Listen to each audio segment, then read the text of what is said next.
responsible party, in this case BNSF, state representative, in this case the Department of Ecology, federal representative, which is the EPA, and also we have a local representative, which is the Sheriff's Office.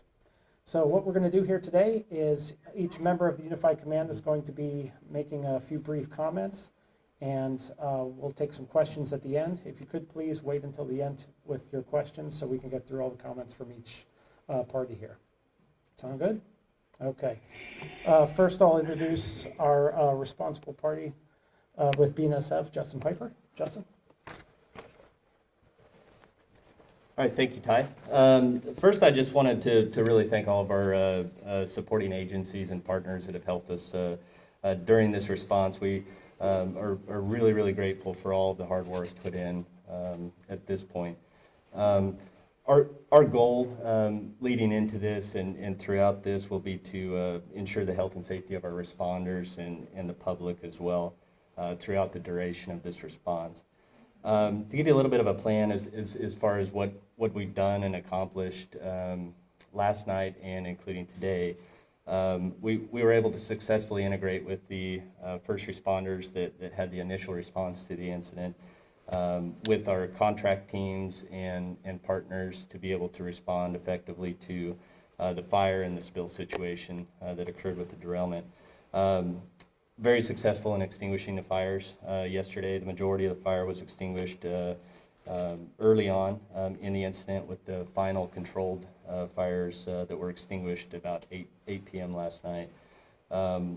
We've been recovering product, both that had spilt into the ditch area along the BNSF right-of-way, as well as contaminated water in that area. We continue to do that as it's available.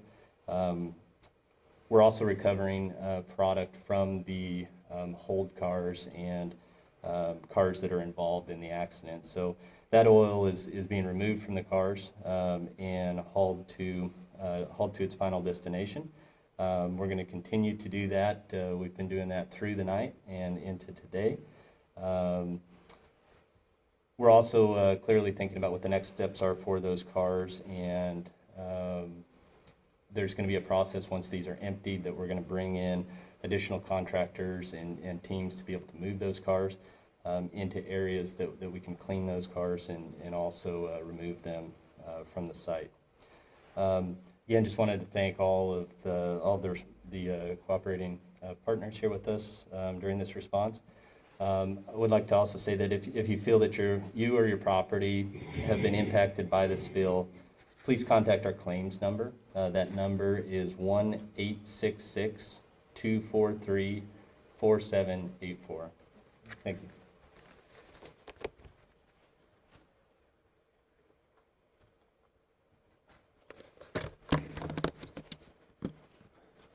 Good morning. I'm David Byers from the Washington State Department of Ecology, and I'm the State On-Scene Coordinator supporting Unified Command with this incident response. It's my role as State On-Scene Coordinator to ensure the safety of the public and the responders, and to assure a rapid, aggressive, and well-coordinated response to the potential environmental impacts and impacts to the community infrastructure as a result of this incident. As far as crude oil derailments and fires go and spills, this incident could probably not have occurred in a better location with regard to minimizing the off-site environmental impacts of this.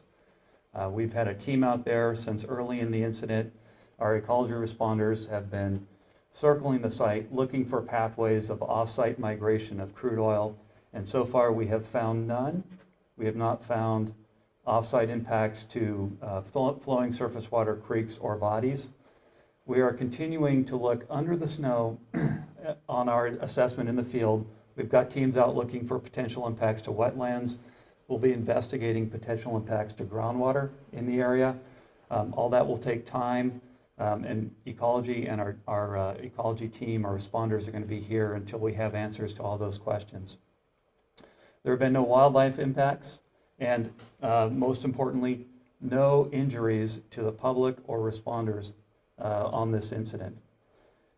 We have also implemented early in the incident a very well coordinated and robust worker safety and community air monitoring.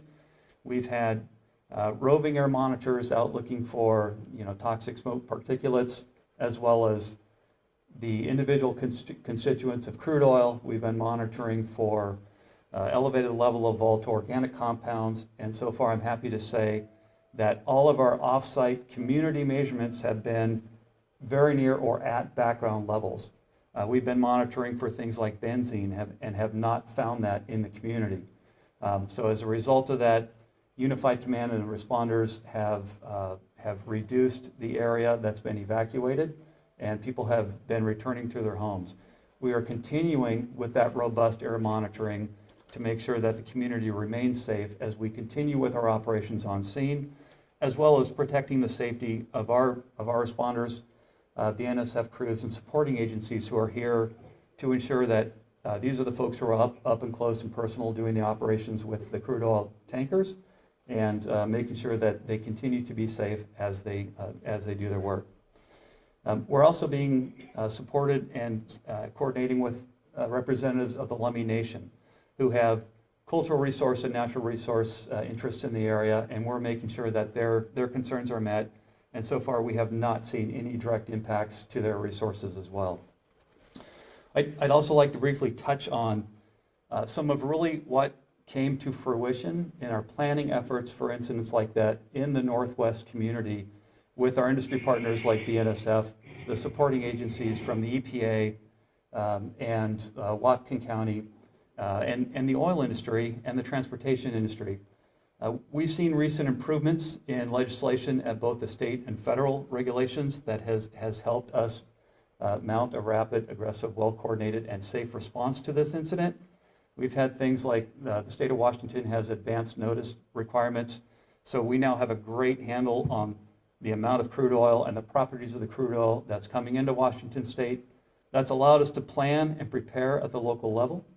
We've had federal regulations that have improved rail car safety and design. Those improved rail cars were indeed the rail cars that were involved in this incident, and that likely contributed to minimizing the amount of oil that was released and the safety to the public as a result of this incident. We have been improving spill contingency plans, so oil handlers in Washington state are required to have detailed plans that describe and prepare how they'll respond to an incident like this. We inspect at Ecology, we inspect their equipment, and we test those plans through drills and exercises. In fact, 2 weeks ago, we had what we call the worst case exercise with BNSF and the supporting contractors and all the responders in the area, testing their plan and putting them through the paces, which really prepared us for responding to this incident in a coordinated manner. Our first responders that responded to this scene have been recipients of crude oil response training that has been funded by BNSF and other organizations to really help prepare for this. Their response, local fire and police response, was outstanding on this. That really contributed to minimizing the effects of this incident and public safety. Thanks.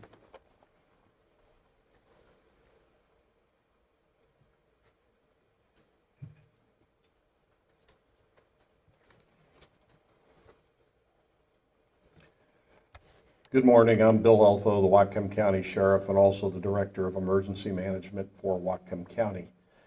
Yesterday, at a little after 11:40 a.m., we received a 911 call regarding a train derailment in Custer, downtown Custer near Main Street, and a report that there were railroad cars on fire.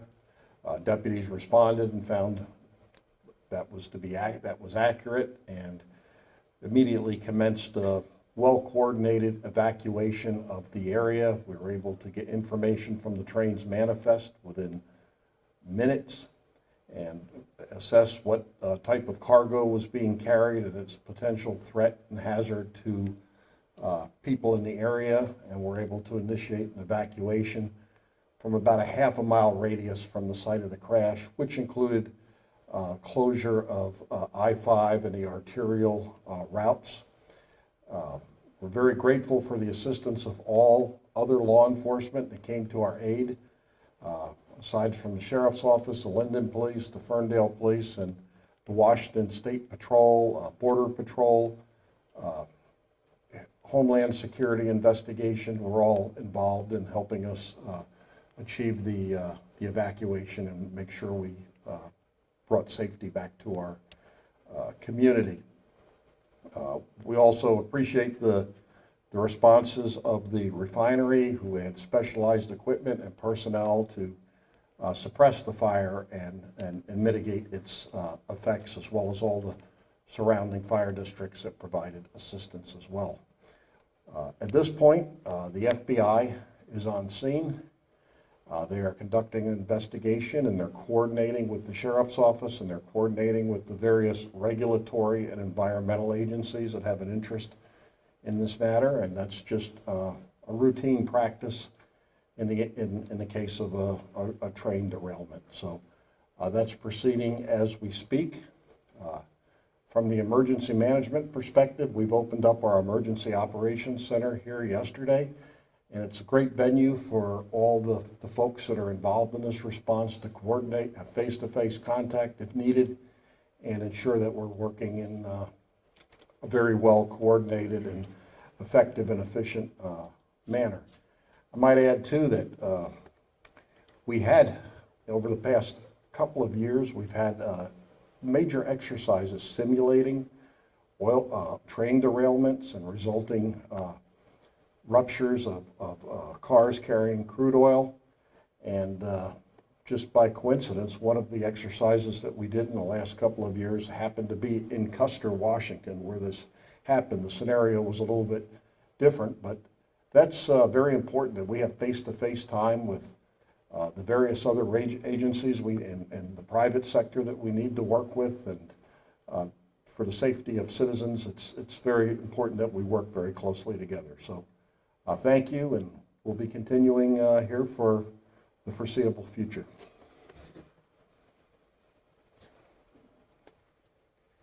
All right, thank you very much, guys. So we'll open up for questions now. Before we begin, though, I should note that normally we'd have our federal partner here, the EPA.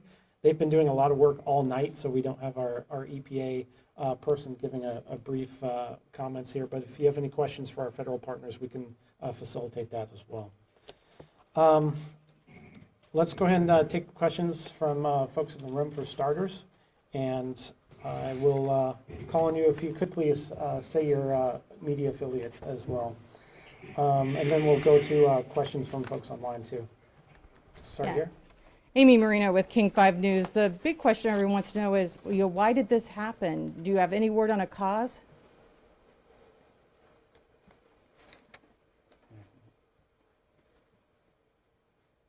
Hi, I'm Courtney Wallace. I'm the Public Information Officer for BNSF Railway.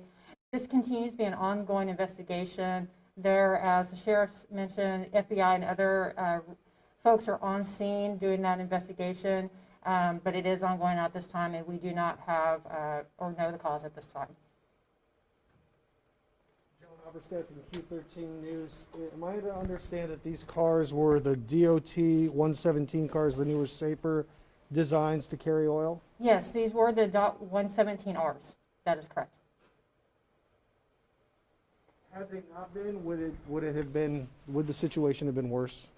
I'm not going to speculate on other scenarios that could have played out. Luckily, this was a very coordinated effort with our great agency partners, along with BNSF, law enforcement, so we were very grateful that there were no injuries and that we are getting the scene cleaned up in a safe and efficient manner. And it is the safety of the public that is first and foremost, along with the environment and the safety of our first responders. Thanks, Courtney. Robert Lindorf, Bellingham Herald. What's the capacity of those cars? How many of them ruptured? And do you have any idea of how much product spilled? There were approximately about 3 cars that were ruptured. I do not know how much was being carried, and we do not know at this time how much may have leaked. Do you know the capacity of those? I can get you that information. Okay, thanks. Did the fire spread to additional cars, though, that may not have ruptured? Sheriff, or? No.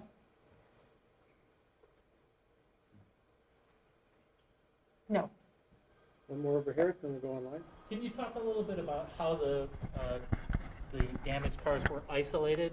What was the process? Did you bring in locomotives to move them? What kind of effort did it take, for people moving into the scene to disconnect them and move them?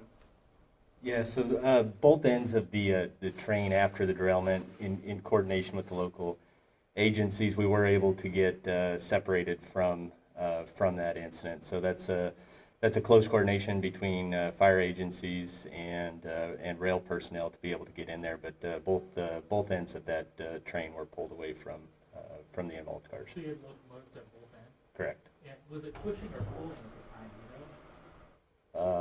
Do you know? We don't know at this time. I don't know the train. Thanks. Any evidence of shunts on the track, and have there been any evidence of shunts along that track in that area in the past? Again, this is an ongoing investigation. We're not going to speculate on cause or on the investigation. Any questions about the Bellingham incident that involved shunting that case should be directed to the U.S. Attorney's Office in Seattle. Timeline on the cleanup on when this might all be wrapped up? This is Suzanne Fawn with Como TV. Just a quick follow-up. I know you're addressing the why did this happen incident, at least not directly addressing that right away, but do you have any preliminary indication that this was an accident or that this was suspicious? Again, this is an ongoing investigation. We are not going to speculate on cause or on the investigation at this time. And we'll circle back on cleanup. Dave, do you want to take that one? Yeah. Dave Myers with Ecology to address the cleanup timeline question. There are a couple phases to the cleanup action. The immediate one that's undergoing is source control, and that's removing crude oil from damaged containers and the nearby containers to eliminate any potential sources that might contribute additional contamination to the environment. So that's one phase, and we anticipate that's going to be completed, within the next 24 to 48 hours. As far as the residual contamination that might be present, or if there's addressing the question of if there's groundwater contamination, we don't know yet. We're developing a detailed, a couple components of that. We're developing a detailed sampling and analysis plan that will answer the questions about the extent and nature of contamination in the environment, in the immediate area, and whether or not there's groundwater contamination. We don't know that there is right now. As far as soil contamination, likely there is, and that will transition into a longer-term cleanup, and without knowing the extent of contamination, it's just impossible to speculate how long that will take. The timeline in general is going to be months for that final cleanup to get down to the end point of the very low cleanup standards. Washington State has some of the highest expectations for how clean is clean and when we end the final cleanup as a result of this incident. So Ecology will be monitoring that and will be involved until we are confident that those cleanup endpoints have been met. How about from a BNSF standpoint to get all Hang on, your let's- equipment out? Let's see if we can get some folks online. Any questions online? Hi, it's Louis Can with the Seattle Times. Go ahead. Can you hear me? Yes. Yeah, so you mentioned that you didn't know how much oil had leaked. How much oil was being carried by the train? Hi, Louis. This is Courtney Wallace, BNSF. We don't have the information right now, but we can follow up with you on that. Okay.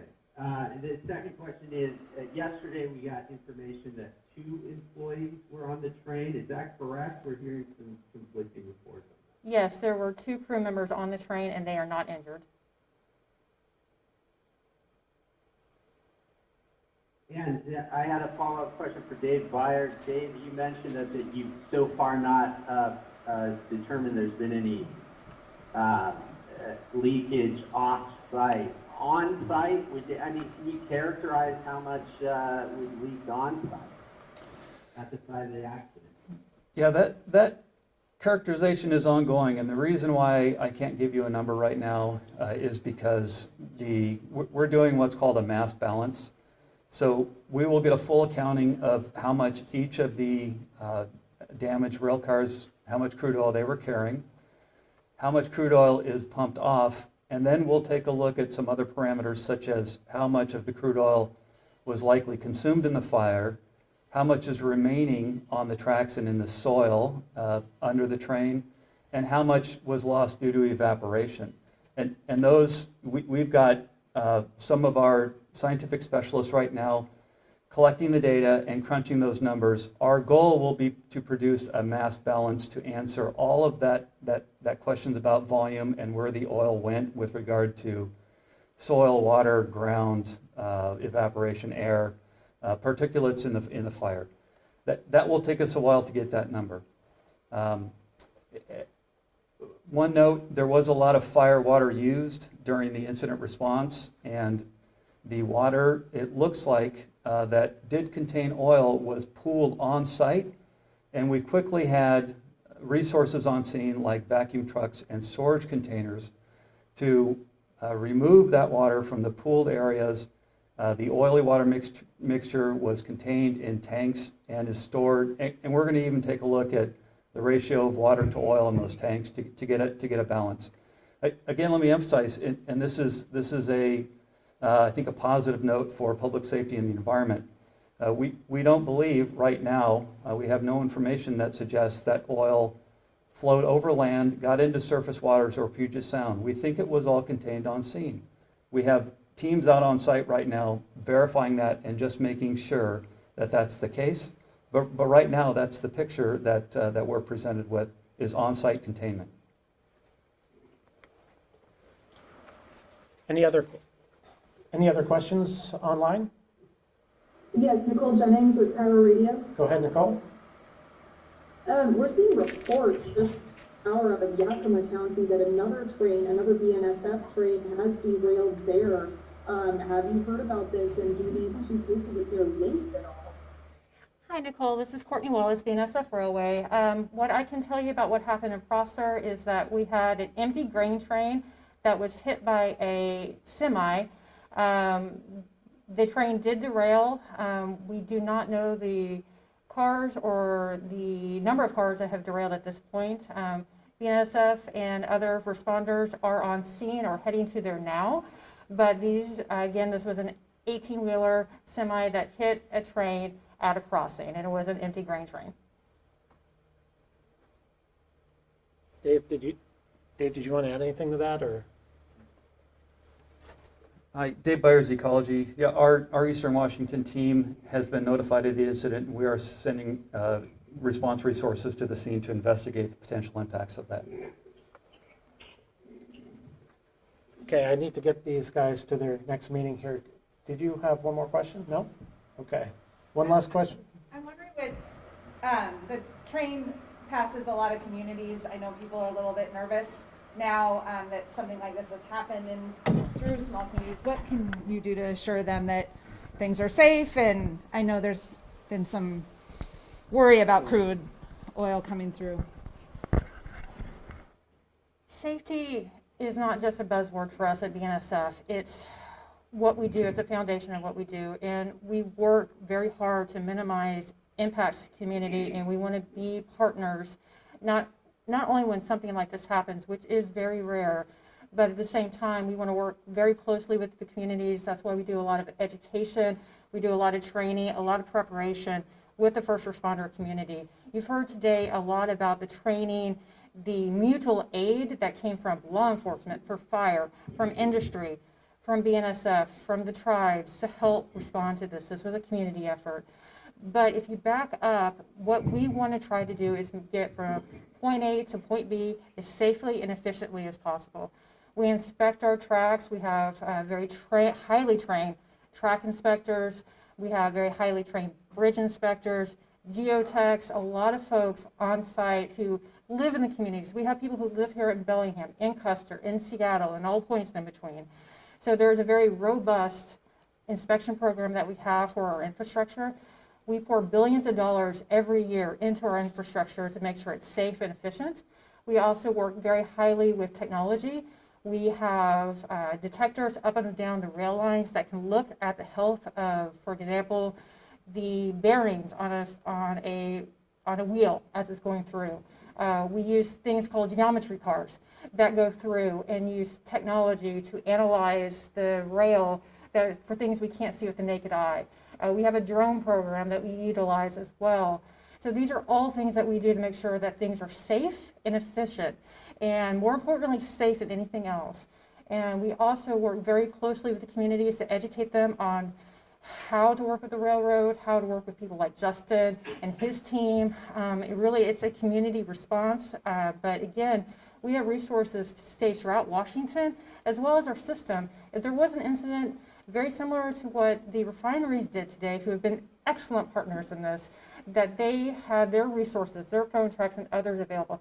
BNSF also has those resources available, and we would make those available to the community if there's an incident that did not involve the railroad. So we want to be as safe as possible. We work very hard to do that, and we work very hard to minimize impacts, and we will continue to work very closely with Whatcom County, with officials here to make sure that this cleanup is done right, and it's done in the safest and efficient manner possible. All right, I'm almost late to get these guys on to their next endeavors here, but we'll make sure that we keep everybody abreast of changes in the situation and look for more updates from us. So, oh, and I see we do have a question in the chat here. I'll get to those, and we'll answer those in order offline. Okay, thank you.